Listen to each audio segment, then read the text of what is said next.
ನಮಸ್ಕಾರ. ಎಲ್ರಿಗೂ ಸ್ಪಿರಿಚುವಲ್ ಕನ್ನಡಿಗ ಚಾನೆಲ್ಗೆ ಸ್ವಾಗತ.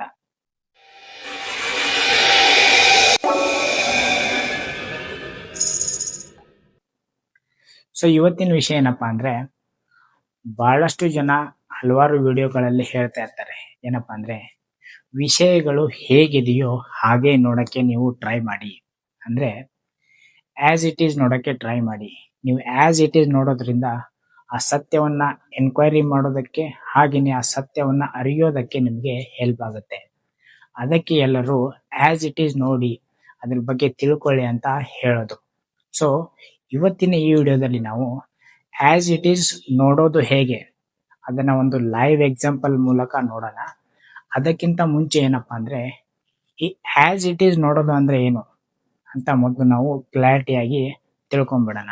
ಸೊ ಹಾಗಾದ್ರೆ ಈ ಆಸ್ ಇಟ್ ಈಸ್ ಆಗಿ ನೋಡೋದು ಅಂದ್ರೆ ಏನು, ವಿಷಯಗಳು ಹೇಗಿದೆಯೋ ಹಾಗೆ ನೋಡೋದು ಅಂದ್ರೆ ಏನಪ್ಪಾ ಅಂದ್ರೆ, ನಾವು ದಿನ ಬೆಳಗಾದ್ರೆ ನಮ್ಮ ಕಣ್ಣಿನಿಂದ ವಿಷಯಗಳು, ಈ ಜಗತ್ತನ್ನ, ಈ ಯೂನಿವರ್ಸ್ ಅನ್ನ, ಹಲವಾರು ವಿಷಯಗಳನ್ನ, ದೃಶ್ಯಗಳನ್ನ ನಾವು ನೋಡ್ತಾನೆ ಇರ್ತೀವಿ. ಆದ್ರೆ ಕಣ್ಣಿಗೆ ತನ್ನದೇ ಆದ ಕೆಲವೊಂದು ಲಿಮಿಟ್ಸ್ ಇರುತ್ತೆ, ಬಾಡಿಗೆ ತನ್ನದೇ ಆದ ಕೆಲವೊಂದು ಲಿಮಿಟ್ಸ್ ಇರುತ್ತೆ. ಆ ಲಿಮಿಟ್ ನಲ್ಲಿ ಅದು ನೋಡಕ್ಕೆ ಸಾಧ್ಯವಾಗೋದು.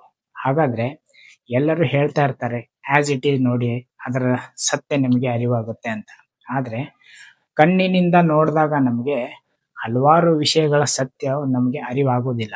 ಯಾಕಂದ್ರೆ ಅದು ಪರಿಪೂರ್ಣತೆಯನ್ನ ನಮಗೆ ತೋರಿಸಿಕೊಡಲ್ಲ. ಆಸ್ ಇಟ್ ಈಸ್ ನೋಡೋದು ಅಂದ್ರೆ, ವಿಷಯಗಳನ್ನ ನೋಡಿ, ದೃಶ್ಯಗಳನ್ನ ನೋಡಿ, ಆ ಪರ್ಸೆಪ್ಷನ್ ಮೂಲಕ ಕೆಲವೊಂದು ಎನ್ಕ್ವೈರಿ ಮಾಡೋದು, ಅಥವಾ ಆ ಎನ್ಕ್ವೈರಿ ಮಾಡೋದ್ರಿಂದ ಕೆಲವೊಂದು ಸತ್ಯಗಳು ನಿಮಗೆ ಅರಿವಾಗ್ತಾ ಹೋಗುತ್ತೆ. ಅದಕ್ಕೇನೆ ಎಲ್ಲರೂ ಹೇಳೋದು ಆಸ್ ಇಟ್ ಈಸ್ ನೋಡಿ. ಆಸ್ ಇಟ್ ಈಸ್ ನೋಡೋದ್ರಿಂದ ವಿಷಯಗಳು ಹೇಗಿದೆಯೋ ಹಾಗೆ ನೋಡಿ ಅದನ್ನ ನಿಮ್ಮ ಪರ್ಸೆಪ್ಷನ್ ಮೂಲಕ. ನಿಮ್ಮ ಪರ್ಸೆಪ್ಷನ್ ಅಂದ್ರೆ ಬಾಡಿ ಮೈಂಡ್ ಅಲ್ಲ, ಅಂದ್ರೆ ನಿಮ್ಮ ನಿಜ ಸ್ವರೂಪದ ಪರ್ಸೆಪ್ಷನ್ ಮೂಲಕ ನೀವು ಏನಾದ್ರೂ ವಿಷಯಗಳನ್ನ, ದೃಶ್ಯಗಳನ್ನ ನೋಡಿ ಅರ್ಥ ಮಾಡ್ಕೊಳ್ತಾ ಹೋದಾಗ ಏನಾಗುತ್ತೆ, ಆವಾಗ ನಿಮಗೆ ಸತ್ಯದ ಅರಿವಾಗೋದು ಖಂಡಿತ. ಆದ್ರೆ ಅದಕ್ಕಿಂತ ಮುಂಚೆ ಏನಪ್ಪಾ ಅಂದ್ರೆ, ಈ ಲೈವ್ ಎಕ್ಸಾಂಪಲ್ ನೋಡೋಕ್ಕಿಂತ ಮುಂಚೆ ಕೆಲವೊಂದು ಇನ್ಫಾರ್ಮೇಶನ್ ಗಳನ್ನ ನಾವು ತಿಳ್ಕೊಂಡ್ಬಿಟ್ರೆ ನಮಗೆ ಒಂದು ಕ್ಲಾರಿಟಿ ಬರುತ್ತೆ. ಆ ಇನ್ಫಾರ್ಮೇಶನ್ ಗಳಲ್ಲಿ ನಾನೇನಪ್ಪಾ ಅಂದ್ರೆ 3 ವಿಭಾಗಗಳನ್ನಾಗಿ ಮಾಡಿದ್ದೀನಿ, ತಿಳ್ಕೊಳ್ಳಕ್ಕೆ ಈಸಿ ಆಗ್ಲಿ ಅಂತ. ಸೊ ಮೊದಲನೇದು ಬಾಡಿ ಪರ್ಸೆಪ್ಷನ್, ಎರಡನೇದು ಮೈಂಡ್ ಪರ್ಸೆಪ್ಷನ್, ಮೂರನೇದು ಸೋಲ್ ಪರ್ಸೆಪ್ಷನ್. ಸೋಲ್ ಅನ್ಬಹುದು, ಅಥವಾ ಪರಮಾತ್ಮ ಅನ್ಬಹುದು, ಅಥವಾ ಕಾನ್ಶಿಯಸ್ನೆಸ್ ಅನ್ಬಹುದು, ಅಥವಾ ಅವೇರ್ನೆಸ್ ಅನ್ಬಹುದು. ಅದು ಅವರವರ ವಿಚಾರ. ಈ 3 ಎಕ್ಸಾಂಪಲ್ ನಾವು ಕರೆಕ್ಟ್ ಆಗಿ ಈ ಬೋರ್ಡ್ ಮೇಲೆ ನಾವು ಕೆಲವೊಂದು ಇನ್ಫಾರ್ಮೇಶನ್ ಗಳನ್ನ ತಿಳ್ಕೊಳ್ಳೋಣ. ಅದ್ ತಿಳ್ಕೊಂಡಾದ್ಮೇಲೆ ನಾವು ಲೈವ್ ಎಕ್ಸ್ಪೆರಿಮೆಂಟ್ ನ ಮಾಡೋಣ. ಸೊ ಮೊದಲನೇದಾಗಿ ನಾನು ಹೇಳಿದಾಗೆ 3 ವಿಭಾಗಗಳಾಗಿ ವಿಂಗಡಿಸಿದ್ವಿ. ಒಂದನೇದು ಬಾಡಿ ಪರ್ಸೆಪ್ಷನ್, ಎರಡನೇದು ಮೈಂಡ್ ಪರ್ಸೆಪ್ಷನ್, ಮೂರನೇದು ಸೋಲ್ ಪರ್ಸೆಪ್ಷನ್. ಸೊ ಮೊದಲನೇದಾಗಿ ನಾವು step by step body perception ಅಂದ್ರೆ ಏನು, ಮೈಂಡ್ ಪರ್ಸೆಪ್ಷನ್, ಹಾಗೇನೆ ಸೋಲ್ ಪರ್ಸೆಪ್ಷನ್, ಈ ಮೂರುಗಳನ್ನ ಕರೆಕ್ಟ್ ಆಗಿ ನಾವು ತಿಳ್ಕೊಂಡಾಗ ಏನಾಗುತ್ತೆ, ನಮ್ಮ ಲೈವ್ ಎಕ್ಸಾಂಪಲ್ ಅಥವಾ ಲೈವ್ ಎಕ್ಸ್ಪೆರಿಮೆಂಟ್ ನಾವು ಏನ್ ಮಾಡ್ತೀವಿ ಅದಕ್ಕೆ ಒಂದು ಕ್ಲಾರಿಟಿ ಬರುತ್ತೆ. ಅದು ಮಾಡಕ್ಕೆ ನಿಮ್ಗೆ ಹೆಲ್ಪ್ ಆಗುತ್ತೆ. ಒಂದು ಡ್ರಾಯಿಂಗ್ ಬಿಡಿಸ್ಬಿಡ್ತೀನಿ ನಾನು.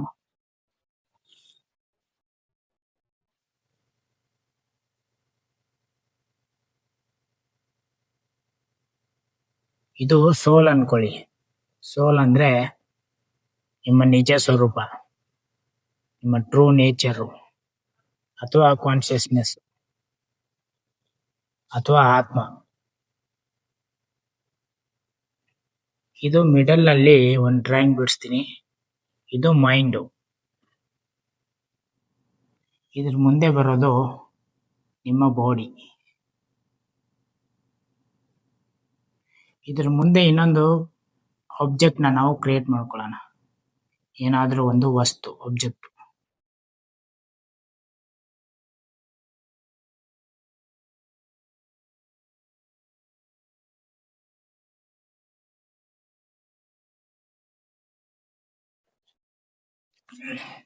ಸೊ ಇದ್ರಲ್ಲಿ ಏನಪ್ಪಾ ಅಂದ್ರೆ, ಇಲ್ಲಿ ಯಾವ ತರ ನಾವು ಸ್ಟೆಪ್ ಬೈ ಸ್ಟೆಪ್ ನೋಡ್ಕೊಳ್ತಾ ಹೋಗ್ತೀವಿ ಅದನ್ನೇ ನಾವು ಲೈವ್ ಎಕ್ಸಾಂಪಲ್ ಮೂಲಕ ನಾವು ಅಲ್ಲಿ ಎಕ್ಸ್ಪೀರಿಯೆಂಟ್ ಮಾಡ್ತಾ ಹೋಗ್ತೀವಿ.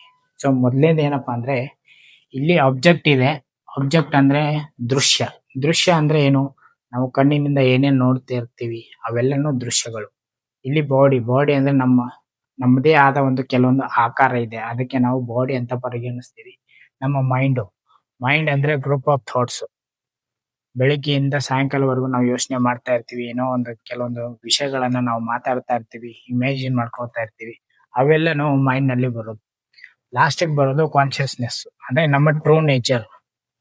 ಆಕ್ಚುಲ್ ಆಗಿ ನಮ್ಮ ಟ್ರೂ ನೇಚರ್ ಆತ್ಮ ಆಗಿರುತ್ತೆ, ಅಥವಾ ಕಾನ್ಶಿಯಸ್ನೆಸ್ ಅಥವಾ ಅವೇರ್ನೆಸ್ ಅನ್ಕೊಳ್ಳಿ.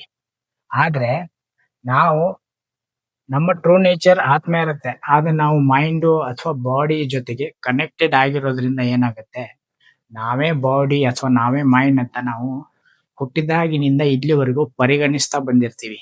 ಸೊ ಅದಕ್ಕೆ ನಾವು ಡೇ ಟು ಡೇ ಲೈಫ್ ನಲ್ಲಿ ಮೈಂಡ್ ಮತ್ತೆ ಬಾಡಿ ಅನ್ಕೊಂಡೆ ನಾವು ವ್ಯವಹರಿಸ್ತಾ ಇದ್ವಿ ನಮ್ಮ ಜೀವನದಲ್ಲಿ. ಸೊ ಇಲ್ಲಿ ಏನಪ್ಪಾ ಅಂದ್ರೆ ಸತ್ಯದ ಅರಿವಾಗ್ಬೇಕಾದ್ರೆ ನಾವೇನ್ ಮಾಡ್ಬೇಕು ಅಂದ್ರೆ ಎನ್ಕ್ವೈರಿ ಮಾಡ್ಬೇಕಾಗುತ್ತೆ. ಎನ್ಕ್ವೈರಿ ಯಾವ ತರ ಮಾಡ್ಬೇಕು ಅಂದ್ರೆ ಮೊದಲನೇ ಸ್ಟೆಪ್ ಹೇಳಿದ್ದೇನೆ. ಅದರಲ್ಲಿ ಮೊದಲನೇ ಸ್ಟೆಪ್ ಬರೋದು ಬಾಡಿ ಪರ್ಸೆಪ್ಷನ್.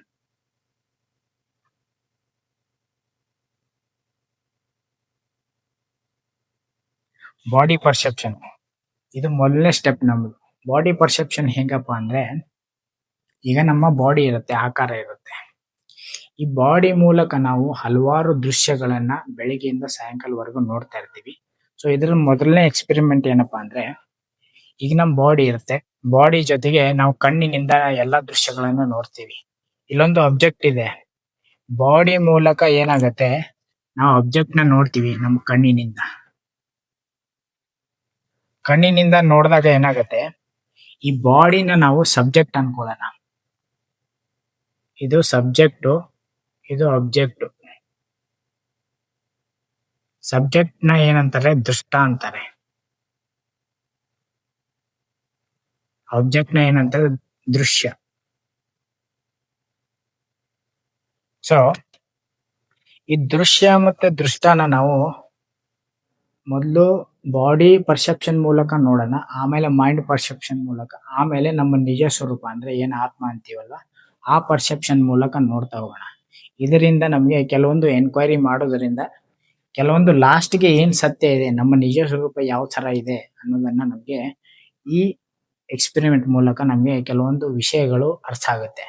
ಸೊ ಮೊದಲನೇದೇನಪ್ಪಾ ಅಂದ್ರೆ, ಈ ಬಾಡಿ ಇದೆ, ಬಾಡಿ ಮೂಲಕ ಅಥವಾ ಕಣ್ಣಿದೆ, ಕಣ್ಣಿನ ಮೂಲಕ ನಾವು ಇಡೀ ಜಗತ್ತನ್ನ ನೋಡ್ತಾ ಇರ್ತೀವಿ, ಈ ದೃಶ್ಯಗಳನ್ನ ನೋಡ್ತಾ ಇರ್ತೀವಿ. ಇಲ್ಲೇನಾಗುತ್ತೆ ಅಂದ್ರೆ, ಕಣ್ಣಿನಿಂದ ನೋಡುವಾಗ ಕಣ್ಣು ಸಬ್ಜೆಕ್ಟ್ ಆಗುತ್ತೆ, ಆಮೇಲೆ ಯಾವ ವಸ್ತುವನ್ನ ನೋಡ್ತಾ ಇದೀವಿ ಅಥವಾ ಯಾವ ದೃಶ್ಯವನ್ನ ನೋಡ್ತಾ ಇದೀವಿ ಅದು ಆಬ್ಜೆಕ್ಟ್ ಆಗಿ ಪರಿಗಣಿಸುತ್ತೆ. ಇದನ್ನ ಹೆಂಗೆ ಅಂದ್ರೆ, ಈಗ ನನ್ನ ಬಾಡಿ ಇದೆ, ನನ್ನ ಕಣ್ಣಿನಿಂದ ಈ ಪೆನ್ ಅನ್ನ ನಾನು ನೋಡ್ತಾ ಇದ್ದೀನಿ, ಇದು ಆಬ್ಜೆಕ್ಟ್. ಈಗ ನಾನು ನನ್ನ ಕಣ್ಣಿನಿಂದ ನೋಡ್ತಾ ಇದ್ದೀನಿ, ನನ್ನ ಕಣ್ಣು ಸಬ್ಜೆಕ್ಟ್ ಆಗುತ್ತೆ. ಇಲ್ಲೇನಾಗತ್ತೆ, ಆಬ್ಜೆಕ್ಟ್ ಚೇಂಜ್ ಆಗ್ಬೋದು, ಓಪನ್ ಆಗ್ಬೋದು, ಅಥವಾ ಏನೋ ಕೆಟ್ಟೋಗ್ಬೋದು, ಅಥವಾ ಇದರಲ್ಲಿ ಏನೋ ಚೇಂಜ್ ಉಂಟಾಗ್ಬೋದು. ಆದ್ರೆ ನನ್ನ ಕಣ್ಣು ಈ ಆಬ್ಜೆಕ್ಟ್ ನ ನೋಡ್ತಾ ಇದೆ ಅಲ್ವಾ, ನನ್ನ ಕಣ್ಣಿನಲ್ಲಿ ಈ ಆಬ್ಜೆಕ್ಟ್ ಚೇಂಜ್ ಆಗೋದ್ರಿಂದ ನನ್ನ ಕಣ್ಣಿನ ಮೇಲೆ ಏನು ಪ್ರಭಾವ ಬೀರೋದಿಲ್ಲ. ಆಬ್ಜೆಕ್ಟ್ ಏನೇ ಚೇಂಜ್ ಆದ್ರೂ ಕೂಡ ಏನು ದೃಷ್ಟಿಯಿಂದ ನಾವು ನೋಡ್ತಾ ಇರ್ತೀವಿ, ಯಾವ ಸಬ್ಜೆಕ್ಟ್ ನಿಂದ ನಾವು ನೋಡ್ತಾ ಇರ್ತೀವಿ ಆ ಸಬ್ಜೆಕ್ಟ್ ಗೆ ಏನು ಪ್ರಾಬ್ಲಮ್ ಆಗೋಲ್ಲ. ಅಂದ್ರೆ ಆ ಸಬ್ಜೆಕ್ಟ್ ಮೇಲೆ ಯಾವ ಪ್ರಭಾವನು ಈ ಆಬ್ಜೆಕ್ಟ್ ನಿಂದ ಬೀಳೋದಿಲ್ಲ. ಸೊ ಇದು ಫಸ್ಟ್ ಪಾಯಿಂಟ್. ಸೊ ಇದ್ರಲ್ಲಿ ಏನಾಗುತ್ತೆ ಅಂದ್ರೆ, ಇದು ದೃಶ್ಯ ಆಗುತ್ತೆ, ಇದು ದೃಷ್ಟ. ಅಂದ್ರೆ ನಾನು ಸಬ್ಜೆಕ್ಟ್ ನಿಂದ ಈ ಆಬ್ಜೆಕ್ಟ್ ನ ನಾನು ನೋಡ್ತಾ ಇದ್ದೀನಿ. ಇದೇ ಸೇಮ್ ಪ್ರೊಸೆಸ್ ಈಗ ನಾವು ಈ ಫಿಸಿಕಲಿ ನೋಡ್ತಾ ಇರ್ತೀವಿ. ಈಗ ನನ್ನ ಕಣ್ಣಿನಿಂದ ಟೇಬಲ್, ಚೇರ್ ಇದೆ ಇಲ್ಲಿ ನಾನು ಮೊಬೈಲ್ ನಲ್ಲಿ ವಿಡಿಯೋ ರೆಕಾರ್ಡ್ ಮಾಡ್ತಾ ಇದ್ದೀನಿ, ಇದನ್ನ ನನ್ನ ಕಣ್ಣಿನಿಂದ ನೋಡ್ತಾ ಇದ್ದೀನಿ. ಈಗ ನನ್ನ ಕಣ್ಣು ಸಬ್ಜೆಕ್ಟು, ಆ ಮೊಬೈಲ್ ನಲ್ಲಿ ರೆಕಾರ್ಡ್ ಆಗೋ ವಿಡಿಯೋನ ನಾನು ಕರೆಕ್ಟ್ ಆಗಿ ನೋಡ್ತಾ ಇದ್ದೀನಿ, ಅದು ಈಗ ಆಬ್ಜೆಕ್ಟ್ ಆಗುತ್ತೆ. ಇದು ತುಂಬಾ ಈಜಿ ಅಂದ್ರೆ ಸಿಂಪಲ್ ಪ್ರೊಸೆಸ್. ಇದು ಬಾಡಿ ಲೆವೆಲ್ ನಲ್ಲಿ ನಾವು ಮಾತಾಡ್ತಾ ಇರೋದು ಈಗ. ಸೊ ಇದೇ ಪ್ರೊಸೆಸ್ ಅನ್ನ ನಾವು ನೆಕ್ಸ್ಟ್ ಮೈಂಡ್ಗೇನು ಶಿಫ್ಟ್ ಮಾಡ್ಬೋದು. ಮೈಂಡ್ ಶಿಫ್ಟ್ ಆಮೇಲೆ ನಮ್ಮ ನಿಜ ಸ್ವರೂಪ ಆತ್ಮ ಅಂತೀವಲ್ಲ ಆ ಪರ್ಸೆಪ್ಷನ್ ಮೂಲಕ ನೋಡಿದ್ರೆ ಯಾವ ರೀತಿಯಾಗಿರುತ್ತೆ ಅಂತ ನಾವು ನೋಡ್ತಾ ಹೋಗೋಣ. ಬಾಡಿ ಪರ್ಸೆಪ್ಷನ್ ಅಲ್ಲಿ ಬಾಡಿನ ನಾವು ದೃಷ್ಟ ಅಂತ ಅನ್ಕೊಂಡಿದೀವಿ, ಆಬ್ಜೆಕ್ಟ್ ಅನ್ನ ದೃಶ್ಯ ಅಂತ ಅನ್ಕೊಂಡಿದೀವಿ. ಇದರಲ್ಲಿ ನಾವೀಗ ಆಸ್ ಇಟ್ ಈಸ್ ನೋಡ್ತಾ ಇದೀವಿ. ಆಸ್ ಇಟ್ ಈಸ್ ನೋಡೋದು ಅಂದ್ರೆ ಏನು? ದುಷ್ಟ ಆಗಿ ನೋಡೋದು. ದುಷ್ಟ ಅಂದ್ರೆ ಬರೀ ವಿಟ್ನೆಸ್ ಮಾಡೋದು. ನಮ್ಮ ಮುಂದೆ ಏನು ದೃಶ್ಯ ನಡೀತಾ ಇದೆಯೋ ಅದನ್ನ ಬರೀ ವಿಟ್ನೆಸ್ ಮಾಡೋದು, without any judgement. Without any judgement ನಾವು ಬರೀ ದೃಶ್ಯವನ್ನ ನೋಡ್ತಾ ಇರ್ತೀವಿ. We are aware that there is a object. ಅಂದ್ರೆ ನನ್ನ ಗಮನಕ್ಕೆ ಬರ್ತಾ ಇದೆ ಏನಪ್ಪಾ ಅಂದ್ರೆ, ನನ್ನ ಕಣ್ಣಿನ ಮೂಲಕ ನಾನು ನೋಡಿದಾಗ ಇಲ್ಲೊಂದು ಪೆನ್ ಇದೆ ಅಥವಾ ಇಲ್ಲೊಂದು ದೃಶ್ಯ ಇದೆ, ಇಲ್ಲೊಂದು ಆಬ್ಜೆಕ್ಟ್ ಇದೆ ಅಂತ ನನಗೆ ಗಮನಕ್ಕೆ ಬರ್ತಾ ಇದೆ. ನಾನು ಇದರ ಬಗ್ಗೆ ಗಮನ ಕೊಡ್ತಾ ಇದ್ದೀನಿ. ನಾನು ಯಾವ್ದ್ರ ಬಗ್ಗೆ ಅವೇರ್ ಆಗಿರ್ತೀನೋ ಅಥವಾ ಯಾವ್ದ್ರ ಬಗ್ಗೆ ನಾನು ಗಮನ ಕೊಡ್ತೀನೋ ಅದು ನಾನಲ್ಲ. ಇದರಿಂದ ಈಸಿಯಾಗಿ ನಮ್ಗೆ ಗೊತ್ತಾಗುತ್ತೆ ಏನಂದ್ರೆ, ಒಂದ್ ಬಾಡಿ ಇರುತ್ತೆ, ನಾವು ಆಬ್ಜೆಕ್ಟ್ ನ ಡೈಲಿ ನಾವು ನೋಡ್ತಾನೆ ಇರ್ತೀವಿ. ಈ ಕಣ್ಣಿನಿಂದ ನೋಡುವಾಗ ನಮ್ಗೆ ಗೊತ್ತಾಗುತ್ತೆ ಆಬ್ಜೆಕ್ಟ್ ನಲ್ಲಿ ಏನೇ ಚೇಂಜಸ್ ಆಗ್ಬೋದು ಇಲ್ಲಿ, ಆದ್ರೆ ಅದು ನಮ್ಮ ಕಣ್ಣಿನ ಮೇಲೆ ಯಾವ ಪ್ರಭಾವನೂ ಬೀರೋದಿಲ್ಲ. ಇದು ಫಸ್ಟ್ ಬಾಡಿ ಪರ್ಸೆಪ್ಷನ್. ಇದ್ರಲ್ಲಿ ಯಾವುದು ದೃಷ್ಟ ಬಾಡಿ ಆಗತ್ತೆ, ಆಬ್ಜೆಕ್ಟ್ ದೃಶ್ಯ ಆಗತ್ತೆ. ಸೊ ಇದೇ ಪ್ರೊಸೆಸ್ ಅನ್ನ ನಾವು ಸೇಮ್ ರಿಪೀಟ್ ಮಾಡ್ತಾ ಹೋಗೋಣ. ಇಲ್ಲಿವರೆಗೂ ನಮ್ಮ ನಿಜ ಸ್ವರೂಪದಿಂದ ನಾವು ಹೇಗೆ ಆಸ್ ಇಟ್ ಈಸ್ ನೋಡೋದು, ನಮ್ಮ ನಿಜ ಸ್ವರೂಪದಿಂದ ನಾವು ಯಾವ ತರ ವಿಟ್ನೆಸ್ ಆಗಿರೋದು ಅಂತ ಕರೆಕ್ಟ್ ಆಗಿ ನಮಗೆ ಎನ್ಕ್ವೈರಿ ಆಗಿ ನಮಗೆ ನಿಜ ಸ್ವರೂಪದ ಅರ್ಥ ಆಗೋವರೆಗೂ ನಾವು ಇದನ್ನ ನೋಡ್ತಾ ಹೋಗೋಣ. ಸೊ ಇದರಲ್ಲಿ ಸೆಕೆಂಡ್ ಆಗಿ ಬರೋದು ಮೈಂಡ್ ಪರ್ಸೆಪ್ಷನ್.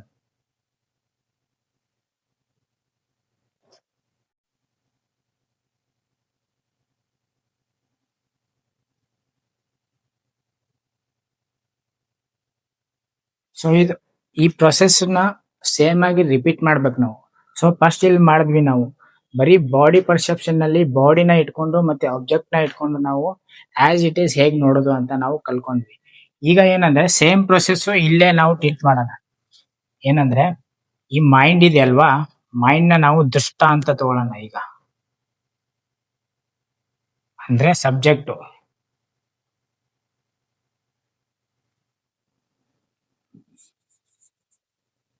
ಈ ಬಾಡಿನ ನಾವು ಈಗ ಆಬ್ಜೆಕ್ಟ್ ಅಂತ ಪರಿಗಣಿಸೋಣ, ಅಂದ್ರೆ ದೃಶ್ಯ. ಸೊ ಈಗ ನಾವು ಈ ಆಬ್ಜೆಕ್ಟ್ ಅನ್ನ ತೆಗೆದ್ಬಿಡೋಣ, ಯಾಕಂದ್ರೆ ಈಗ ಬಾಡಿ ಪರ್ಸೆಪ್ಷನ್ ನಾವು ಕಲ್ತ್ಕೊಂಡ್ವಿ. ಒಂದೇ ಪ್ರೊಸೆಸ್ ನಾವು ಬಾಡಿ ಮತ್ತೆ ಆಬ್ಜೆಕ್ಟ್ ಇಟ್ಕೊಂಡು ನೋಡಿದ್ವಿ. ಏನಪ್ಪಾ ಅಂದ್ರೆ ಬಾಡಿ ದೃಷ್ಟ ಆಗಿರುತ್ತೆ, ಹಾಗೇನೆ ಆಬ್ಜೆಕ್ಟ್ ದೃಶ್ಯ ಆಗಿರುತ್ತೆ. ಸೊ ಅದೇ ಸೇಮ್ ಪ್ರೊಸೆಸ್ ಅಲ್ಲಿ ಇಲ್ಲಿ ಮುಂದೆ ಬರೋಣ. ಸೆಕೆಂಡ್ ಸ್ಟೆಪ್ ಏನಂದ್ರೆ ಮೈಂಡ್ ಪರ್ಸೆಪ್ಷನ್. ಮೈಂಡ್ ನಿಂದ ನಾವು ಯಾವ ತರ ನೋಡಿದ್ರೆ ಆಸ್ ಇಟ್ ಈಸ್ ನೋಡಕ್ಕಾಗತ್ತೆ. ಸೊ ಇಲ್ಲಿ ಮೈಂಡ್ ಏನಾಗುತ್ತೆ, ದೃಷ್ಟ ಆಗತ್ತೆ, ಮೈಂಡ್ ಸಬ್ಜೆಕ್ಟ್ ಆಗತ್ತೆ. ಇಲ್ಲಿ ನಮ್ಮ ಬಾಡಿ ಏನಿರುತ್ತೆ, ನಮ್ಮ ಬಾಡಿ ಆವಾಗ ದೃಶ್ಯ ಆಗತ್ತೆ. ಸೊ ಈಗ ಒಂದು ಬೆಸ್ಟ್ ಎಕ್ಸಾಂಪಲ್ ಹೇಳ್ಬೇಕು ಅಂದ್ರೆ, ನಾವು ಉಸಿರಾಡ್ತಾ ಇರ್ತೀವಿ ಡೈಲಿ. ಸೊ ನಾವು ಈಗ ನಾವು ಕಣ್ಣು ಮುಚ್ಚಿದೆ ಅನ್ಕೊಳ್ಳಿ, ಕಣ್ಣು ಮುಚ್ಚಿ ನಾನು ಉಸಿರಾಡ್ತಾ ಇದ್ದೀನಿ ಅಥವಾ ನನ್ನ ಕಣ್ಣ ರೆಪ್ಪೆನ ಓಪನ್ ಮಾಡ್ತಾ ಇದ್ದೀನಿ, ಕ್ಲೋಸ್ ಮಾಡ್ತಾ ಇದ್ದೀನಿ, ಇದೆಲ್ಲನೂ ನನ್ನ ಮೈಂಡ್ಗೆ ಗೊತ್ತಾಗ್ತಾ ಇದೆ. ನನ್ನ ಮೈಂಡ್ ಅವೇರ್ ಆಗಿದೆ, ನನ್ನ ಮೈಂಡ್ ಗಮನ ಕೊಡ್ತಾ ಇದೆ. ಹೌದು, ಬಾಡಿಯಲ್ಲಿ ಏನೋ ಚೇಂಜಸ್ ಆಗ್ತಾ ಇದೆ, ಉಸಿರು ಒಳಗಡೆ ಬರ್ತಾ ಇದೆ, ಬಾಡಿಯಿಂದ ಹೊರಗಡೆ ಹೋಗ್ತಾ ಇದೆ. ಇದು ಮೈಂಡ್ ಗಮನ ಕೊಡ್ತಾ ಇದೆ ಬಾಡಿ ಬಗ್ಗೆ. ಸೊ ಇಲ್ಲಿ ಬಾಡಿ ಬೇರೆ ಮೈಂಡ್ ಬೇರೆ ಅಂತ ನಾವು ಪರಿಗಣಿಸ್ತಾ ಇದ್ದೀವಿ. ಏನಂದ್ರೆ ಮೈಂಡ್ ಇಲ್ಲಿ ಏನಾಗಿದೆ, ದೃಷ್ಟ ಆಗಿದೆ, ಮೈಂಡ್ ಸಬ್ಜೆಕ್ಟ್ ಆಗಿದೆ, ಬಾಡಿ ಏನಾಗಿದೆ, ದೃಶ್ಯ ಆಗಿದೆ ಇಲ್ಲಿ. ಸೊ ಮೈಂಡ್ ಏನ್ ಮಾಡುತ್ತೆ, ಮೈಂಡ್ ಈಗ ವಿಟ್ನೆಸ್ ಮಾಡುತ್ತೆ ಬಾಡಿನ. ಬಾಡಿ ಮೂವ್ಮೆಂಟ್ಸ್ ಏನೇನೇ ಆಗ್ತಾ ಇರ್ಲಿ, ನಾವು ಕಣ್ಣು ಮುಚ್ತೀವಿ, ಕಣ್ಣು ತೆರಿತೀವಿ, ಶ್ವಾಸ ಒಳಗಡೆ ಬರುತ್ತೆ, ಹೊರಗಡೆ ಹೋಗುತ್ತೆ, ಇದನ್ನ ಮೈಂಡ್ ಏನ್ ಮಾಡುತ್ತೆ, ವಿಟ್ನೆಸ್ ಮಾಡುತ್ತೆ. ಬಾಡಿಯಲ್ಲಿ ಏನೇ ಚೇಂಜಸ್ ಆದ್ರೂ ಕೂಡ ಮೈಂಡ್ ಮೇಲೆ ಅದು ಪ್ರಭಾವ ಬೀರೋದಿಲ್ಲ, ಯಾಕಂದ್ರೆ ಇದು ದೃಷ್ಟ ಆಗಿರುತ್ತೆ. ಮೈಂಡ್ ಬರೀ ಗಮನಿಸ್ತಾ ಇರುತ್ತೆ. ಈಗ ಶ್ವಾಸ ಒಳಗಡೆ ಹೋಗುತ್ತೆ, ಹೊರಗಡೆ ಬರುತ್ತೆ, ಅದು ಮೈಂಡ್ ಮೇಲೆ ಯಾವ ಪ್ರಭಾವನೂ ಬೀರೋದಿಲ್ಲ. ಇದು ಜಸ್ಟ್ ಫಾರ್ ಅಂಡರ್ಸ್ಟ್ಯಾಂಡಿಂಗ್ ಮಾತ್ರ ನಾನು ಹೇಳ್ತಾ ಇರೋದು. ಈ ಸ್ಟೆಪ್ ನ ನೀವು ಕರೆಕ್ಟ್ ಆಗಿ ಮೈಂಡ್ ಪರ್ಸೆಪ್ಷನ್ ನ ಕರೆಕ್ಟ್ ಆಗಿ ತಿಳ್ಕೊಂಡ್ರೆ, ನೆಕ್ಸ್ಟ್ ಸ್ಟೆಪ್ ಅಲ್ಲಿ ನಾವು ನಮ್ಮ ನಿಜ ಸ್ವರೂಪದಿಂದ ಆಸ್ ಇಟ್ ಈಸ್ ಯಾವ ತರ ನೋಡುದು ಅಂತ ನಾವು ತಿಳ್ಕೊಳ್ಳೋಣ. ಸೊ ಇದ್ರಲ್ಲಿ ಏನಂದ್ರೆ ಮೈಂಡ್ ನಿಂದ ನಾವು ಬಾಡಿ ಮೂವ್ಮೆಂಟ್ಸ್ ಗಳನ್ನ ನಾವು ಟ್ರ್ಯಾಕ್ ಮಾಡ್ತಾ ಇರ್ತೀವಿ, ಗಮನಿಸ್ತಾ ಇರ್ತೀವಿ.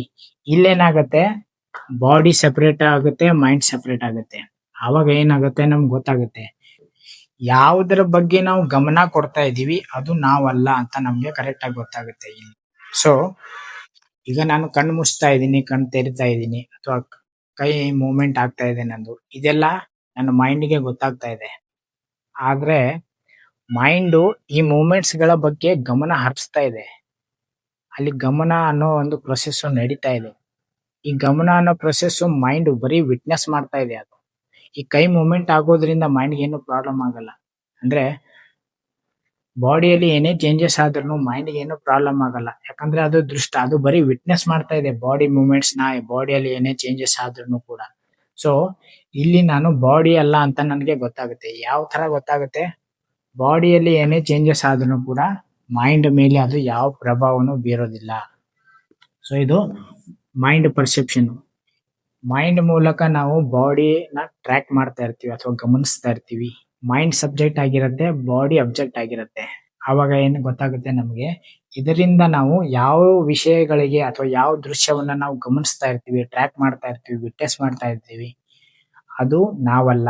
ಯಾವ್ದು ಅಬ್ಜೆಕ್ಟ್ ಆಗಿರುತ್ತೋ ಅದು ನಾವಲ್ಲ. ಇಲ್ಲಿ ಅಬ್ಜೆಕ್ಟ್ ಯಾವುದು? ಬಾಡಿ. ಅಬ್ಜೆಕ್ಟ್ ನಾವಲ್ಲ, ಬರೀ ನಾವು ಸಬ್ಜೆಕ್ಟ್ ನಿಂದ ನಾವು ಏನ್ ನೋಡ್ತಾ ಇದೀವಿ, ಏನ್ ಗಮನಿಸ್ತಾ ಇರ್ತೀವಿ, ಏನ್ ವಿಟ್ನೆಸ್ ಮಾಡ್ತಾ ಇದ್ದೀವಿ, ಅದೇ ನಮ್ಮ ನಿಜ ಸ್ವರೂಪ ಅಂತ ತಿಳ್ಕೊಬೇಕು. ಸೊ ಮೊದಲನೇ ವಿಷಯದಲ್ಲಿ ಏನಾಗಿತ್ತು? ಬಾಡಿ ಸಬ್ಜೆಕ್ಟ್ ಆಗಿತ್ತು. ಅವಾಗ ಅಬ್ಜೆಕ್ಟ್, ಬೇರೆ ದೃಶ್ಯಗಳು ನಮ್ಮ ಜೀವನದಲ್ಲಿ ಏನಿರುತ್ತೋ ಅವೆಲ್ಲ ಅಬ್ಜೆಕ್ಟ್ ಆಗಿದ್ವು. ಅವು ಅಬ್ಜೆಕ್ಟ್ ನಾವಲ್ಲ ಅಂತ ಅದು ಕ್ಲಿಯರ್ ಆಗಿ ಎಲ್ಲರಿಗೂ ಗೊತ್ತೇ ಇರುತ್ತೆ. ಇದು ನಾನ್ ಬಾಡಿ ಇದೀನಿ, ಇದು ಟೇಬಲ್ ಬೇರೆ ಅಂತ ನನ್ಗೆ ಗೊತ್ತೇ ಇರುತ್ತೆ. ಇದು ನಿಜ ಜೀವನದಲ್ಲಿ ನಾವು ಡೇ ಟು ಡೇ ಲೈಫ್ ನಲ್ಲಿ ನಾವು ಎಕ್ಸ್ಪೀರಿಯನ್ಸ್ ಮಾಡ್ತಾ ಇರ್ತೀವಿ. ಅದಕ್ಕೆ ಆ ಫಸ್ಟ್ ಪಾಯಿಂಟ್ ತುಂಬಾ ಈಸಿ ಆಗಿರುತ್ತೆ. ಅದೇ same process second mind perception ಅಲ್ಲಿ ಬಂದಾಗ ಏನಾಗುತ್ತೆ? ಮೈಂಡ್ ದೃಷ್ಟ ಆಗಿರುತ್ತೆ, ಬಾಡಿ ದೃಶ್ಯ ಆಗಿರುತ್ತೆ. ಇದರಿಂದ ನಮ್ಗೆ ಏನು ಗೊತ್ತಾಗುತ್ತೆ? ಮೈಂಡ್ ಅನ್ನೋದು ಏನಿದೆ ಅದು ಬಾಡಿನ ವಿಟ್ನೆಸ್ ಮಾಡ್ತಾ ಇದೆ, ಬಾಡಿನ ಗಮನಿಸ್ತಾ ಇದೆ. ಸೊ ಇಲ್ಲಿ ನಾವು ಬಾಡಿನೂ ಅಲ್ಲ. ಎಲ್ಲಿ ಆಬ್ಜೆಕ್ಟ್ ಇರುತ್ತೋ ಅದು ನಾವಲ್ಲ. ಯಾವ್ದನ್ನ ನಾವು ಗಮನಿಸ್ತಾ ಇರ್ತೀವೋ, ಯಾವ್ದನ್ನ ನಾವು ವಿಟ್ನೆಸ್ ಮಾಡ್ತಾ ಇರ್ತೀವೋ ಅದು ನಾವಲ್ಲ. ಸೊ ಇದು second point, mind perception. So ಇದೇ ಸೇಮ್ ಪ್ರೊಸೆಸ್ ಅನ್ನ ಥರ್ಡ್ ನಲ್ಲಿ ಹೋಗೋಣ. ಸೊ ಥರ್ಡ್ ನಲ್ಲಿ ನಮ್ಗೆ ಬಾಡಿ ಯೂಸ್ ಆಗಲ್ಲ, ಯಾಕಂದ್ರೆ ಬಾಡಿ ನಾವಲ್ಲ ಅಂತ ನಮ್ಗೆ ಕರೆಕ್ಟ್ ಆಗಿ ಗೊತ್ತಾಯ್ತು ಈಗ. ಸೊ ಈಗ ಉಳ್ಕೊಂಡಿರೋದು ಮೈಂಡ್ ಮತ್ತೆ ನಮ್ಮ ನಿಜ ಸ್ವರೂಪ ಅಥವಾ ಸೋಲ್ ಏನಂತೀವಿ. ಸೊ ಇದು ಮೂರನೇ ಸ್ಟೆಪ್ ಏನಂದ್ರೆ ಸೋಲ್ ಪರ್ಸೆಪ್ಷನ್.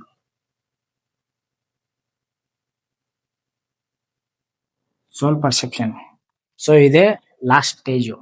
ಸೊ ಇದರಲ್ಲಿ ಏನಾಗುತ್ತೆ ಅಂದ್ರೆ, ಆಸ್ ಇಟ್ ಈಸ್ ನೋಡಿ ನೀವು ಸತ್ಯವನ್ನ ತಿಳ್ಕೋಬೇಕು ಅಂದ್ರೆ ಡೈರೆಕ್ಟ್ ಆಗಿ ಇಲ್ಲಿಂದಾನೇ ನಾನು ಹೇಳ್ಬೋದಿತ್ತು.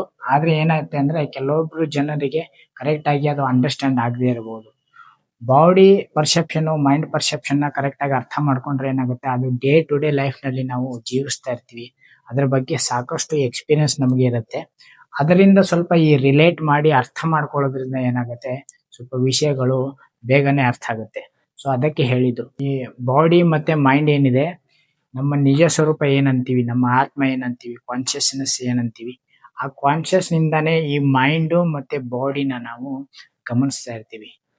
ಬಾಡಿಯಲ್ಲಿ ಏನೇ ಚೇಂಜಸ್ ಆಗ್ತಾ ಇರ್ಬೋದು, ಮೈಂಡ್ ನಲ್ಲಿ ಏನೇ ಚೇಂಜಸ್ ಆಗ್ತಾ ಇರ್ಬೋದು, ಅದನ್ನ ನಾವು ಈ ನಮ್ಮ ಕಾನ್ಶಿಯಸ್ನೆಸ್ ಏನಿದೆ, ದೇವರು ಅಂತೀವಿ ಅಥವಾ ಪರಮಾತ್ಮ ಅಂತೀವಿ ಅಥವಾ ಆತ್ಮ ಅಂತೀವಿ ಅಥವಾ ನಮ್ಮೆಲ್ಲರ ನಿಜ ಸ್ವರೂಪ ಅಂತೀವಿ, ಅದನ್ನೇನೆ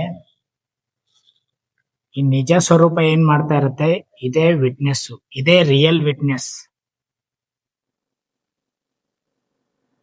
ಇದೇ ರಿಯಲ್ ಸಬ್ಜೆಕ್ಟ್. ಇದ್ರಲ್ಲಿ ಯಾವ ಸಬ್ಜೆಕ್ಟ್ ಅಂದ್ರೆ ನಮ್ಮ ನಿಜ ಸ್ವರೂಪನೇ ಸಬ್ಜೆಕ್ಟ್. ಹಾಗೇನೆ ಈ ಮೈಂಡ್ ಏನಿದೆ, ಮೈಂಡ್ ಅಬ್ಜೆಕ್ಟ್ ಆಗುತ್ತೆ ಅವಾಗ. ಯಾಕಂದ್ರೆ ಮೈಂಡ್ ನ ನಾವು ಗಮನಿಸ್ತಾ ಇರ್ತೀವಿ.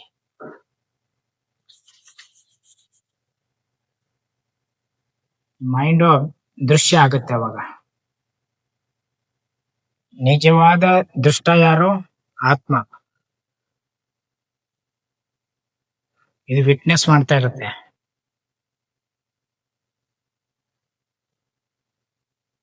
ಸೊ ನಿಜ ಸ್ವರೂಪ ಯಾವುದು? ನಮ್ದು ಆತ್ಮ.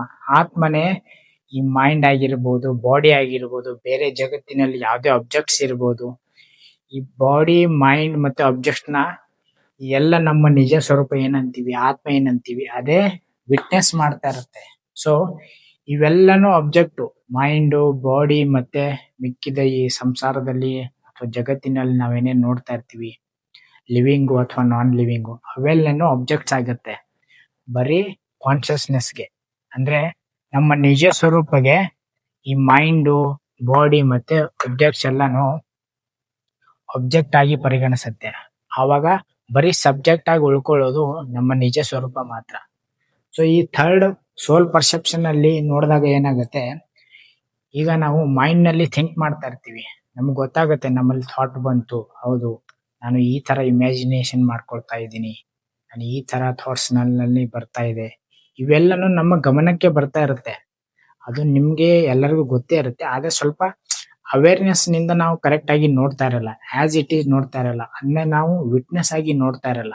ಅದಕ್ಕೆ ನಮ್ಗೆ ಏನಾಗುತ್ತೆ, ನಾವೇ ಮೈಂಡು, ನಾವೇ ಬಾಡಿ ಅಂತ ನಾವು ಅದ್ರಲ್ಲೇ ಮುಳುಗೋಗಿರ್ತೀವಿ. ಆದ್ರೆ ಸ್ವಲ್ಪ ನಮ್ಮಿಂದ ಡಿಸ್ಟೆನ್ಸ್ ಆಗಿ ನೋಡಿ ಅಥವಾ ಈ ತರ ತಿಳ್ಕೊಂಡು ನೋಡೋದ್ರಿಂದ ಏನಾಗುತ್ತೆ, ನಾವು ಈ ಮೈಂಡು ಮತ್ತೆ ಬಾಡಿನ ಆಸ್ ಅ ಆಬ್ಜೆಕ್ಟ್ ನೋಡೋದ್ರಿಂದ ಏನಾಗುತ್ತೆ, ಹೌದು ಬಾಡಿ ನಾನಲ್ಲ, ಯಾಕಂದ್ರೆ ನನ್ನ ಅವೇರ್ನೆಸ್ ಅಂದ್ರೆ ನಾನು ಗಮನಿಸ್ತಾ ಇದ್ದೀನಿ ನನ್ನ ಬಾಡಿನ, ನನ್ನ ಥಾಟ್ಸ್ ಗಳನ್ನ ನಾನು ನನ್ನ ಗಮನಕ್ಕೆ ಬರ್ತಾ ಇದೆ, ನನ್ನ ಥಾಟ್ಸ್ ಗಳು ಏನಿದೆ, ನನ್ನ ತಲೆಯಲ್ಲಿ ಏನ್ ಥಾಟ್ಸ್ ಹೋಗ್ತಾ ಇದೆ, ನನ್ನ ಇಮ್ಯಾಜಿನೇಷನ್ ಏನಿದೆ, ನನ್ನ ಮೆಮರಿಯಿಂದ ಯಾವ ಥಾಟ್ಸ್ ಬರ್ತಾ ಇದೆ, ಈ ತರ ನನಗೆ ಈಗ ಥಾಟ್ಸ್ ಬಂತು, ಈ ತರ ನನಗೆ ಇಮ್ಯಾಜಿನೇಷನ್ ಬಂತು, ಈ ತರ ನಾವು ಆ ಎಲ್ಲ ಥಾಟ್ಸ್ ಗಳನ್ನ, ಆ ಎಲ್ಲ ಬಾಡಿ ಮೂವ್ಮೆಂಟ್ಸ್ ಗಳನ್ನ, ಆ ಎಲ್ಲ ದೃಶ್ಯಗಳನ್ನ ನಾವು ಗಮನಿಸ್ತಾ ಇರ್ತೀವಿ.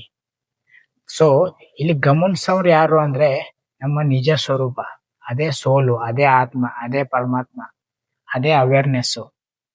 ಸೊ ಇದರಿಂದ ಅಂದ್ರೆ ನಮ್ಮ ನಿಜ ಸ್ವರೂಪದಿಂದ ನಾವು ಮೈಂಡ್ ಆಗಿರ್ಲಿ, ಬಾಡಿ ಆಗಿರ್ಲಿ, ಹಾಗೆ ಬೇರೆ ಆಬ್ಜೆಕ್ಟ್ಸ್ ಆಗಿರ್ಲಿ, ಇವೆಲ್ಲವನ್ನು ನಾವು ಗಮನಿಸ್ತಾ ಇರ್ತೀವಿ, ನಾವು ವಿಟ್ನೆಸ್ ಮಾಡ್ತಾ ಇರ್ತೀವಿ. ಸೊ ಇಲ್ಲೇನಾಯ್ತು, ನಾವು ಯಾವ ವಿಷಯವನ್ನ, ಯಾವ ದೃಶ್ಯವನ್ನ, ಯಾವ ಆಬ್ಜೆಕ್ಟವನ್ನ ನಾವು ಗಮನಿಸ್ತಾ ಇರ್ತೀವಿ, ಯಾವ ವಿಷಯದ ಬಗ್ಗೆ ನಮ್ಗೆ ಅವೇರ್ನೆಸ್ ಇರುತ್ತೋ ಅದು ನಾವಲ್ಲ. ನಾನು ಮುಂಚೆ ಪಾಯಿಂಟ್ ನಲ್ಲಿ ಹೇಳಿದ್ದೀನಿ, ಯಾವ್ದನ್ನ ನಾವು ಕರೆಕ್ಟ್ ಆಗಿ ಗಮನಿಸ್ತಿರ್ತೀವೋ ಅದು ನಾವಲ್ಲ.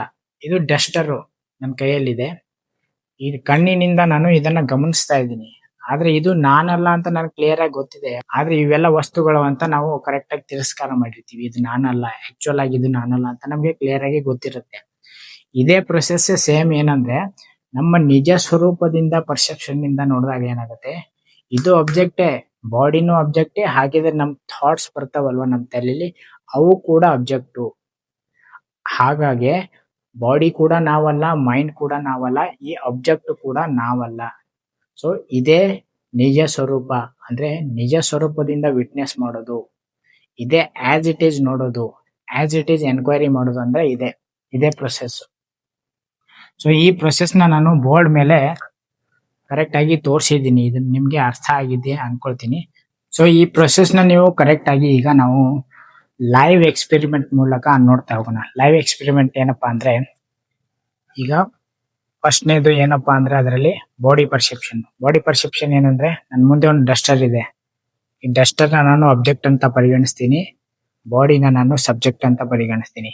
ಸೊ ಯಾವ ಅಬ್ಜೆಕ್ಟ್ ನಾವು ಅದನ್ನ ಅವೇರ್ ಆಗಿರ್ತೀವೋ ಅಥವಾ ಅದನ್ನ ಗಮನಿಸ್ತಾ ಇರ್ತೀವೋ, ಇದರಲ್ಲಿ ಏನೇ ಚೇಂಜಸ್ ಉಂಟಾದ್ರೂ ಕೂಡ ನನ್ನ ಮೇಲೆ ಯಾವ ಪ್ರಭಾವ ಬೀರೋದಿಲ್ಲ, ಅಥವಾ ನನ್ನ ಕಣ್ಣಿನ ಮೇಲೆ ಯಾವ ಪ್ರಭಾವನೂ ಬೀರೋದಿಲ್ಲ. ಈ ಅಬ್ಜೆಕ್ಟ್ ಏನೇ ಚೇಂಜ್ ಆಗ್ಬಹುದು, ಆದ್ರೆ ನಾನು ವಿಟ್ನೆಸ್ ಮಾಡ್ತಾ ಇದ್ದೀನಿ ಇದರ ಚೇಂಜಸ್ನ. ಈ ಏನೇ ಚೇಂಜಸ್ ಇದರಲ್ಲಿ ಆದ್ರೂ ಕೂಡ ಅಬ್ಜೆಕ್ಟ್ ನಲ್ಲಿ ನನ್ನ ಕಣ್ಣಿನ ಮೇಲೆ ಯಾವ ಪ್ರಭಾವನೂ ಬೀರೋದಿಲ್ಲ. ಸೊ ಅದಕ್ಕೇನೆ ಇದು ನಾನಲ್ಲ, ಬರೀ ನಾನು ವಿಟ್ನೆಸ್ ಮಾಡೋನು, ಇದು ಆಬ್ಜೆಕ್ಟ್ ನಾನಲ್ಲ ಅಂತ, ಇದು ಬಾಡಿ ಪರ್ಸೆಪ್ಷನ್. ಸೆಕೆಂಡ್ ಪರ್ಸೆಪ್ಷನ್ ಏನಂದ್ರೆ ಮೈಂಡ್ ಪರ್ಸೆಪ್ಷನ್ ಅಲ್ಲಿ ಏನಾಗುತ್ತೆ, ಬಾಡಿನ ನಾವು ಗಮನಿಸ್ತಾ ಇರ್ತೀವಿ ಮೈಂಡ್ ಮೂಲಕ. ಮೈಂಡ್ ಏನ್ ಮಾಡುತ್ತೆ, ಅವಾಗ ಸಬ್ಜೆಕ್ಟ್ ಆಗಿರುತ್ತೆ, ದೃಷ್ಟ ಆಗಿರುತ್ತೆ, ಬಾಡಿ ಅಬ್ಜೆಕ್ಟ್ ಆಗಿರುತ್ತೆ, ಬಾಡಿ ದೃಶ್ಯ ಆಗಿರುತ್ತೆ. ಸೊ ನಾವು ಕಣ್ಣು ಮುಚ್ತಾ ಇರ್ತೀವಿ, ಕಣ್ಣು ಓಪನ್ ಮಾಡ್ತೀವಿ, ನಮ್ಮ ರೆಪ್ಪೆಗಳು ಕ್ಲೋಸ್ ಆಗುತ್ತೆ, ಓಪನ್ ಆಗುತ್ತೆ, ಅಥವಾ ನಮ್ಮಲ್ಲಿ ಶ್ವಾಸ ಒಳಗಡೆ ಬರ್ತಾ ಇರುತ್ತೆ, ಹೊರಗಡೆ ಹೋಗ್ತಾ ಇರುತ್ತೆ. ಇದೆಲ್ಲಾನು ನಮ್ಮ ಮೈಂಡ್ ವಿಟ್ನೆಸ್ ಮಾಡ್ತಾ ಇರುತ್ತೆ. ಯಾವ್ದನ್ನ ನಾವು ಕರೆಕ್ಟ್ ಆಗಿ ಗಮನಿಸ್ತಾ ಇರ್ತೀವಿ ಅದು ನಾವಲ್ಲ, ಯಾವ ಆಬ್ಜೆಕ್ಟ್ ಆಗಿರುತ್ತೆ ಅದು ನಾವಲ್ಲ, ನಾವು ಸಬ್ಜೆಕ್ಟ್ ನಲ್ಲಿ ಇರ್ತೀವಿ. ಸೊ ಮೈಂಡ್ ಈಗ ಬಾಡಿನ ಗಮನಿಸ್ತಾ ಇರುತ್ತೆ. ಸೊ ಬಾಡಿನಲ್ಲಿ ಏನೇ ಮೂವ್ಮೆಂಟ್ ಆದ್ರೂ ಕೂಡ ಮೈಂಡ್ಗೆ ಏನು ಪ್ರಾಬ್ಲಮ್ ಆಗೋದಿಲ್ಲ. ಇದು ಕೈನ ನಾನು ಕ್ಲೋಸ್ ಮಾಡಿದೆ ಅಂದ್ರೂ ಕೂಡ ಮೈಂಡ್ಗೆ ಏನು ಪ್ರಾಬ್ಲಮ್ ಆಗೋದಿಲ್ಲ. ಮೈಂಡ್ ಬರೀ ಗಮನಿಸ್ತಾ ಇರುತ್ತೆ, ಹೌದು ಏನೋ ಕ್ಲೋಸ್ ಆಯ್ತು, ಇಲ್ಲಿ ಬಾಡಿ ಮೂವ್ಮೆಂಟ್ ಆಗ್ತಾ ಇದೆ ಅಂತ ಅದು ವಿಟ್ನೆಸ್ ಮಾಡ್ತಾ ಇದೆ ಅಷ್ಟೇ. ಸೊ ಇದು ಮೈಂಡ್ ಪರ್ಸೆಪ್ಷನ್. ಸೊ ಮೂರನೇದು ಬರೋದು ಏನಂದ್ರೆ ಸೋಲ್ ಪರ್ಸೆಪ್ಷನ್. ಇದೇ ಆಕ್ಚುಯಲ್ ಆಗಿ ನಿಜವಾದ ಪರ್ಸೆಪ್ಷನ್, ಅಂದ್ರೆ ನಮ್ಮ ನಿಜ ಸ್ವರೂಪ. ಈ ಬಾಡಿ ಮತ್ತೆ ಮೈಂಡ್ ಏನಿದೆ ಇವೆಲ್ಲದನ್ನು ನಮ್ಮ ನಿಜ ಸ್ವರೂಪ ಅಂತ ಏನ ಕರಿತೀವಿ, ಅವೇರ್ನೆಸ್ಸು ಅಥವಾ ಕಾನ್ಶಿಯಸ್ನೆಸ್ಸು ಅಥವಾ ಪರಮಾತ್ಮ ಅಂತೀವಿ ಅಥವಾ ಆತ್ಮ ಅಂತೀವಿ, ಇದೇ ನಮ್ಮ ನಿಜ ಸ್ವರೂಪ. ನಾವೇ ವಿಟ್ನೆಸ್ ಮಾಡ್ತಾ ಇರ್ತೀವಿ. ಸೊ ನಮ್ಮ ನಿಜ ಸ್ವರೂಪದ ಮೂಲಕ, ಆ ಪರ್ಸೆಪ್ಷನ್ ಮೂಲಕ ಆಸ್ ಇಟ್ ಈಸ್ ಆಗಿ ಹೇಗೆ ನೋಡೋದು ಅಂದ್ರೆ, ಈಗ ನಮ್ಮ ಬಾಡಿಯಲ್ಲಿ ನಾವು ಏನೇ ಚೇಂಜಸ್ ಆದ್ರೂ ನಮ್ಮ ಗಮನಕ್ಕೆ ಬರುತ್ತೆ.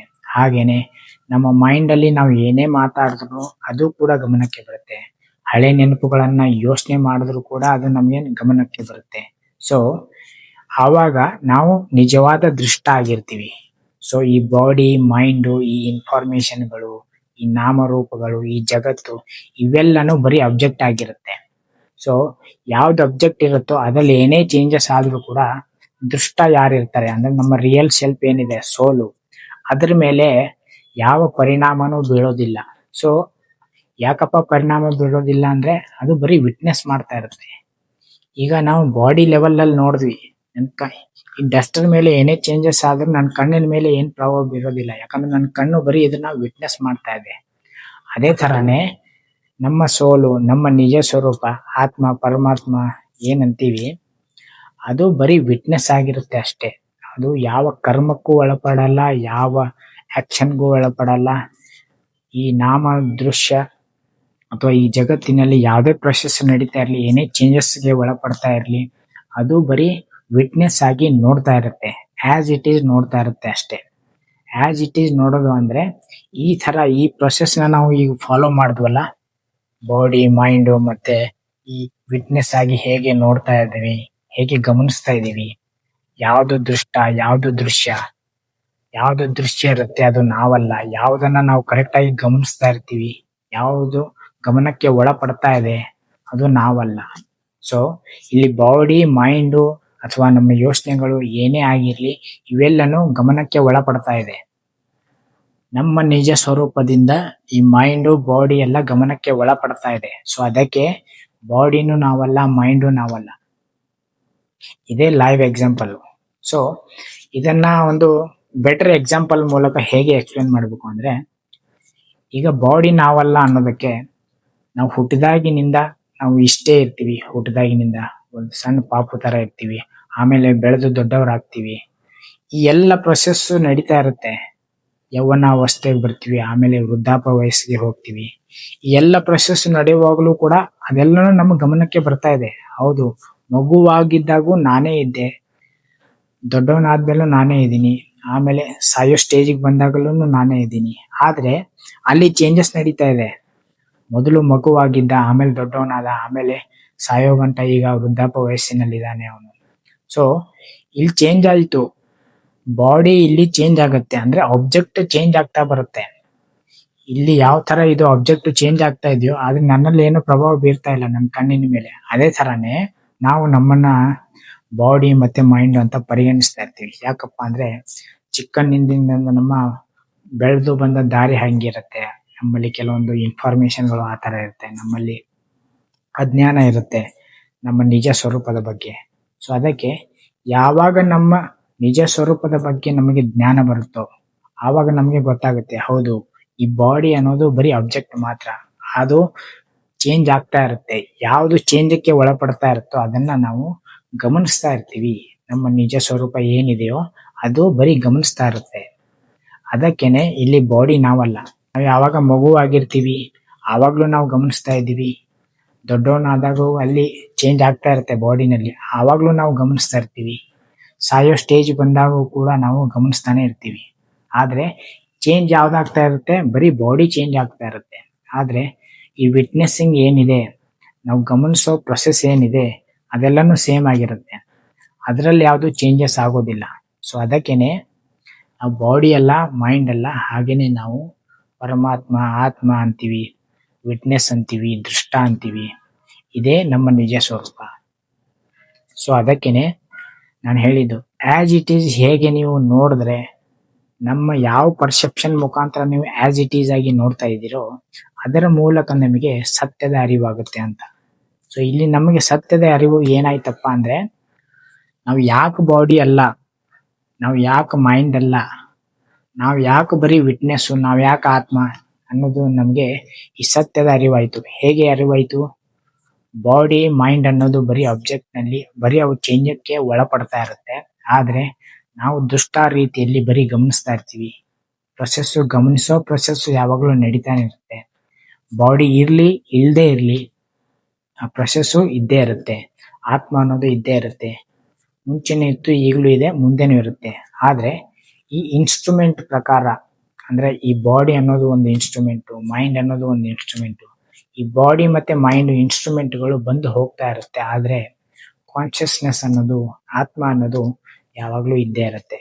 ಸೊ ಅದೇ ನಮ್ಮ ನಿಜ ಸ್ವರೂಪ. ಆತ್ಮನೇ ನಮ್ಮ ನಿಜ ಸ್ವರೂಪ.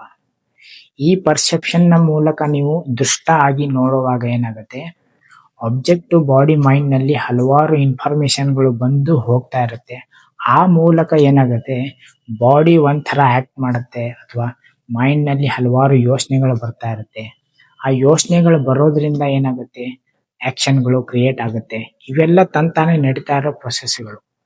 ಈ ಎಲ್ಲ ಪ್ರೊಸೆಸ್ಗಳನ್ನ ಗಮನಿಸ್ತಾ ಇರೋರು ಯಾರು? ನಮ್ಮ ನಿಜ ಸ್ವರೂಪ, ಆತ್ಮ ಅಂತೀವಿ, ಪರಮಾತ್ಮ ಅಂತೀವಿ, ಕಾನ್ಶಿಯಸ್ನೆಸ್ ಅಂತೀವಿ. ಸೊ ಯಾವಾಗ ಈ ವಿಷಯಗಳನ್ನ ನಾವು, ಈ ಜ್ಞಾನವನ್ನ ನಾವು ಕರೆಕ್ಟ್ ಆಗಿ ತಿಳ್ಕೊಳ್ತೀವೋ, ಜ್ಞಾನ ಅಂದ್ರೆ ಆತ್ಮಜ್ಞಾನ, ಹೊರಗಡೆಯಿಂದ ಜ್ಞಾನ ಅಲ್ಲ. ಹೊರಗಡೆ ಬೇರೆ ಎಷ್ಟೋ ಏನೇ ಜ್ಞಾನ ಗಳಿಸಿದ್ರು ಕೂಡ ಅದು ವೇಸ್ಟ್. ಯಾಕಂದ್ರೆ ನಮ್ಮನ್ನ ನಾವು ತಿಳ್ಕೊಂಡಿಲ್ಲ ಅಂದ್ರೆ ನಮಗೆ ಆಕ್ಚುಯಲ್ ಆಗಿ ನಾವು ಯಾರು ಅಂತ ನಮಗೆ ಗೊತ್ತಾಗಲ್ಲ. ಆವಾಗ ಹೊರಗಡೆ ಎಷ್ಟೇ ವಿಷಯಗಳನ್ನ ತಿಳ್ಕೊಂಡ್ರು ಅದು ಒಂದು ಸೈಕಲ್ ಆಗಿ ಚೇಂಜ್ ಆಗ್ತಾನೆ ಇರುತ್ತೆ. ಅದೇ ಒಂದು ಪ್ಯಾಟರ್ನ್ ತರ ಅದು ನಡೀತಾನೆ ಇರುತ್ತೆ. ಸೊ ಅದಕ್ಕೆ ನಾವು ಚೇಂಜಕ್ಕೆ ಯಾವುದು ಒಳಪಡಲ್ಲ.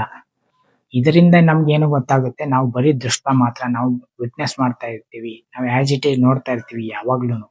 ಆದ್ರೆ ಈ ಚೇಂಜ್ ಆಗೋ ಪ್ರೊಸೆಸ್ ಬಾಡಿ ಮೈಂಡ್ ನಲ್ಲಿ ಚೇಂಜ್ ಆಗ್ತಾ ಇರುತ್ತೆ. ಅದನ್ನ ನಾವು ಬರೀ ಗಮನಿಸ್ತಾ ಇರ್ತೀವಿ ಅಷ್ಟೇ. ಸೊ ಇದೇ ನಿಜವಾದ ಆಸ್ ಇಟ್ ಈಸ್ ನೋಡೋದು, ನಮ್ಮ ನಿಜ ಸ್ವರೂಪದ ಪರ್ಸೆಪ್ಷನ್ ಇಂದ ನೋಡೋದು ಅಂದ್ರೆ ಇದೆ. ಸೊ ಇದರಿಂದ ನಮ್ಗೆ ಏನ್ ಗೊತ್ತಾಯ್ತು, ನಾವು ಚೇಂಜ್ಲೆಸ್ಸು. ನಮ್ಮಲ್ಲಿ ನಮ್ಮ ನಿಜ ಸ್ವರೂಪ ಏನಂತೀವಿ, ನಮ್ಮ ಆತ್ಮದಲ್ಲಿ ಯಾವುದೇ ಚೇಂಜಸ್ ಆಗೋದಿಲ್ಲ, ನಾವು ಬರೀ ದೃಷ್ಟ ಮಾತ್ರ ಅಂತ ಈ ಸತ್ಯ ನಮಗೆ ಕರೆಕ್ಟ್ ಆಗಿ ಗೊತ್ತಾಗುತ್ತೆ.